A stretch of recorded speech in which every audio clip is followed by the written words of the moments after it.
आप जानते हैं कि पूरा भारत संविधान से चलता है, लोकतंत्र है भारत में। और 1947 15 अगस्त के बाद जो मठ था वो मठ है, जो मंदिर है वो मंदिर है, और जो मस्जिद है वो मस्जिद है। लेकिन जानबूझ करके कुछ लोग ज़बरदस्ती मठ मंदिर की लड़ाई लड़ते हैं और उसकी मस्जिद की लड़ाई लड़ते हैं। हम लोग विज्ञानवादी हैं, तर्कवादी, इससे हमें कोई लेना देना नहीं है। हम भारत के विकास की और प्रगति पर ध्यान देते हैं। लेकिन चूँकि भगवान बुद्ध का दर्शन 2500 वर्ष पुराना है, इस्लाम 1400-1500 साल हुए हैं, और ब्राह्मण धर्म और देवी देवताओं की उम्र 1250 साल है, तो आखिर सबसे पहले ज्ञान वापी की चर्चा कर रहे थे तो हम लोगों ने इतिहास पढ़ा, इतिहास खंगाला, तो राजा शशांक के द्वारा, जो शैव मत का राजा था, बंगाल का राजा था, उसके द्वारा ज्ञान वापी के बौद्ध मठ को तोड़ा गया और तोड़ करके हिंदू मंदिर बनाया, और बाद में उस मंदिर के ऊपर मस्जिद बनाई इस्लाम के लोगों ने।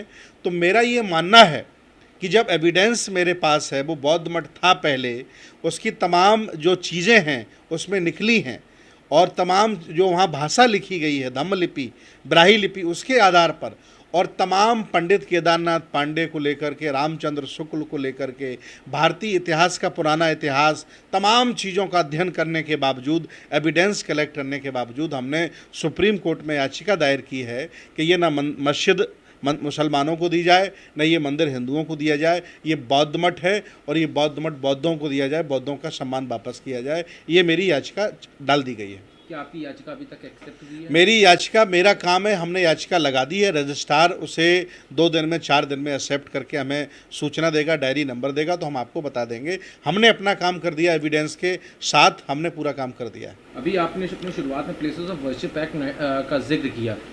आप ये एक्ट को जानते हुए भी आज की जब चीज़ें ऐसी हैं तो उसके बावजूद भी अब ये एक इस पर दावा करना क्यों? क्योंकि जब एक तरफ अभी देखा जा रहा है कि हिंदू मुस्लिम पक्ष दोनों, मस्जिद और मंदिर का जब ये मामला है, तूल पकड़ा हुआ है, तभी ऐसे मामले को क्यों किया जा रहा है? और आप जब खुद वर्शिप एक्ट का जिक्र कर रहे हैं तो आप अपनी तरफ से रिट क्यों दाखिल कर रहे हैं? देखिए, सच्चाई ये है कि झूठे लोग ज़बरदस्ती कब्जा किए ले जा रहे हैं, और ओरिजिनल ज़मीन हमारी है। तो आखिर जिसकी ज़मीन है, जिसका ओरिजिनलिटी है, जिसका इतिहास है, जिसके पास एविडेंस है, वो क्यों शांत बैठेगा?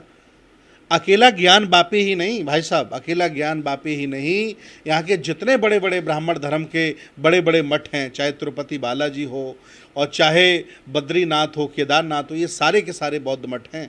एविडेंस है, और एविडेंस हम पेश करेंगे। कोर्ट अगर एविडेंस के आधार पर मानेगा तो बौद्ध मठ घोषित कर देगा। मैं अगली याचिका करने जा रहा हूँ।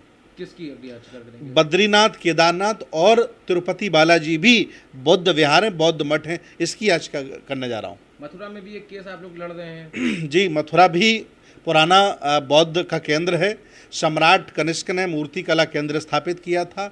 आज जो लाल कलर की बुद्ध की प्रतिमाएं या किसी की भी प्रतिमाएं निकलती हैं खुदाई में, वो सब मथुरा की, मथुरा शैली की हैं। और वही मथुरा शैली की प्रतिमा राष्ट्रपति भवन में भी रखी हो, भगवान बुद्ध की, आप देख लेना।